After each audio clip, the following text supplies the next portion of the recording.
Ben and Monica, thanks for joining us to share your story. First thing I want to ask you guys, how are you doing? I think we're pretty good. We're actually really good considering everything that's going on. As horrible as that feels to say. It's true, though. I mean, haven't had any work issues. Like, you haven't had to take time off. And The kids haven't killed themselves or you. right? Yeah, that's always a plus. Figured for sure somebody would be injured by now. Actually, not much different, except for we just have a lot less socialization. And the kids are home. I feel like we're outlet focused. From the kids. I mean, other than that, like, and even then I don't mind that, but I get to go to work, so for me nothing's really changed. But I mean, we're pretty good. Good. So in COVID-19, though, everybody has had challenges. Everybody has had difficulties that they've faced. What are some of the challenges and difficulties that each of you have faced during the stay-at-home order? I love staying home. It's kind of what I do. It's your thing. It's what I do best. The challenge I think that we faced the most is having the kids home, having school, and making sure that that's getting done promptly and correctly, and that they're not murdering each other in the back room before it's done. Even then, that's more the problem than them doing their work. They're pretty good about it. They get in and do their work, so that way they can do what they want to do afterwards. True. Yeah.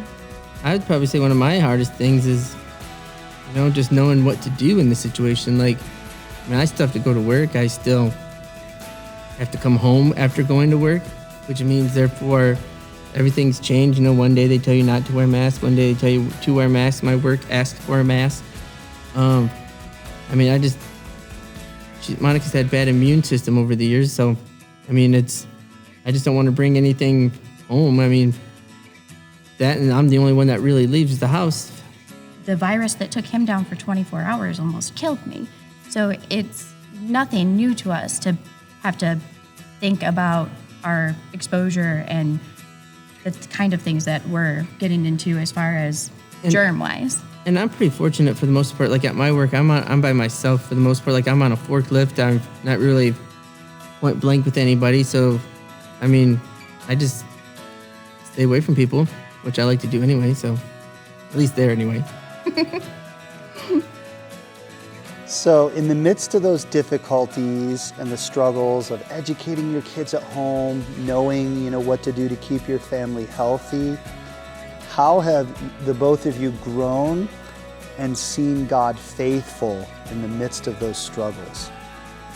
I would probably have to say I just feel extremely blessed because, I mean, after the whole situation, like, I've been coming to God and, like, over the past, getting more and more with my walking.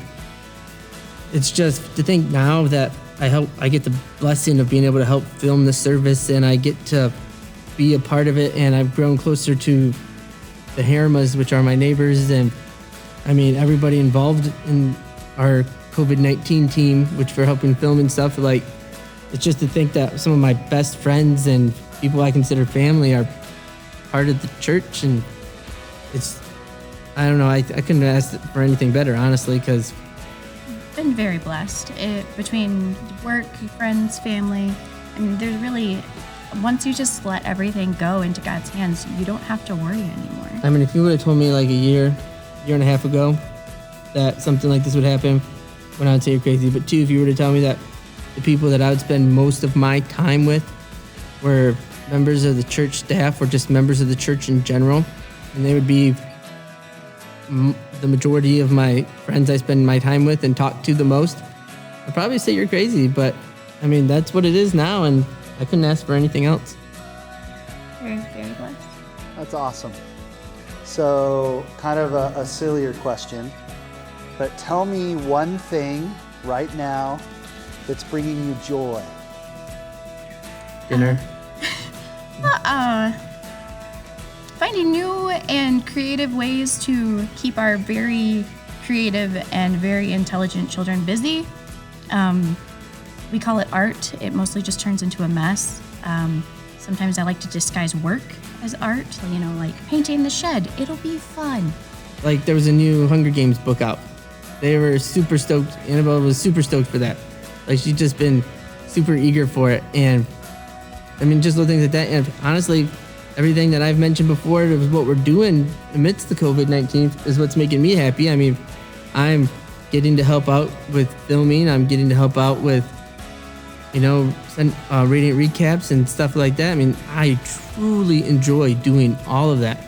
And like, I'm busier than I was before pre-COVID-19 or whatever you want to call it. But it's a joyful busy. I love it. I love having all this stuff to do.